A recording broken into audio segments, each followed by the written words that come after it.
Hi there, James Savage from National Club Golfer down at Moralton in Leeds, and today I'm taking a look at the Cleveland Launcher HB driver. So what's this product all about? It's basically all about hitting it high, hitting it straight, having fun, enjoying your golf basically. There's no adjustability on this driver. Cleveland say that every little bit of adjustability you add to a driver, yes, it can help you fine tune it in, but it does take away a little bit of the potential performance, if you like. So this is sort of maximum ball speed, high MOI, fast face, weight low and back to help you launch the ball in the air nice and high. Yeah, it sounds pretty good to me. It sounds like a good fun product. I like the look of it at address. It's nice and user friendly. It just feels nice and light and easy to swing. So we're going to set the launch monitor up in the shack. I'm going to hit a load of drives and we're going to take a look at the numbers to see whether or not this product is doing exactly what it says on the tin. Hopefully it is, because I do like the sounds of it. Yeah, like I say, the proof is in the pudding. Let's go and hit some shots.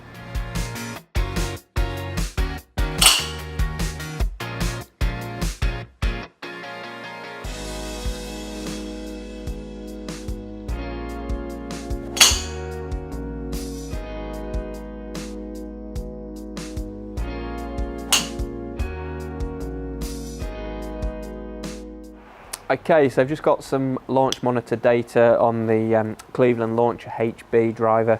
We've been using James Whitaker's Foresight GC quad down at Moralton Golf Club, how we're sort of tracking the performance of this club. But before we get into the numbers, just a little bit about the sort of player's perspective, if you like.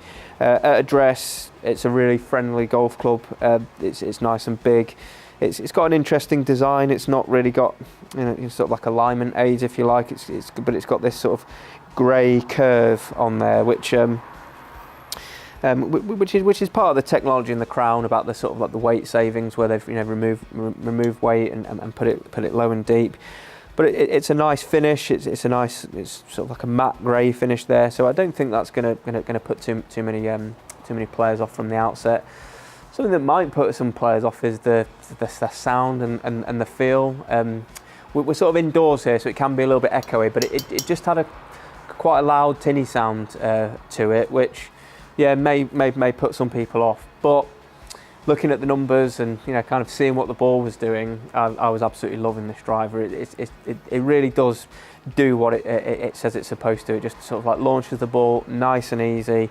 Nice and far as well. I was getting some of the best numbers with this driver from any driver that I've tested out in the last 12 months. I've got one here, a ball speed of 149 miles an hour, and I've got a carry of 238. So I think if you've seen any of our other driver videos, you'll know how good that is for me. My swing speed, around about 100 miles an hour. So to get 140 miles an hour ball speed, that's about it's getting up for as much as I can get, really. So that's really pleasing, to see. One thing comment I'd make about the driver that might cause me a little bit of concern is the dispersion was quite wide, quite high, quite spinny. A few left, few right, but all really good carry. I'm really impressed with some of these carry numbers. Sort of averaging more sort of like 225 to sort of 230, but like I say, some good ones out there carrying up towards 240 yards. So I'd be more than happy to put this driver into play. Having hit it, I put it down behind the ball. I kind of know what it's going to do, and I know that I like what it's doing, and it's just that ease of use, really. It's a fun driver to use. I think that the whole Cleveland Launcher range, like we found with the irons, they're just putting a little bit more fun into golf. And like I said, they've taken away that adjustability, so they're not making this complicated. They're not making you think of, oh, should I have it in the draw setting? Do I need to move this weight here or there? Have I got the loft right? It's just a glued-on shaft. Pick the right head. I've got 9 degrees, which I know is the right head for me.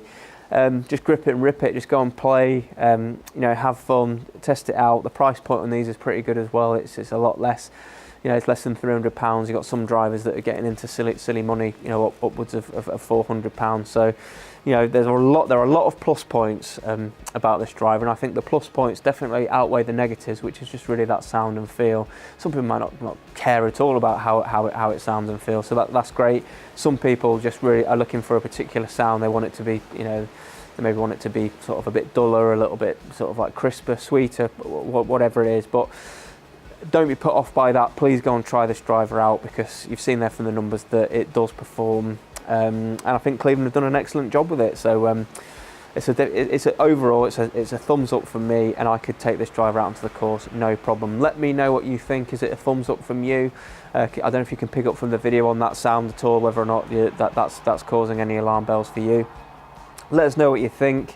If you're in the market for a non-adjustable driver, let us know if you like the look of the Launcher HB. So thanks very much for watching, and we'll see you again soon.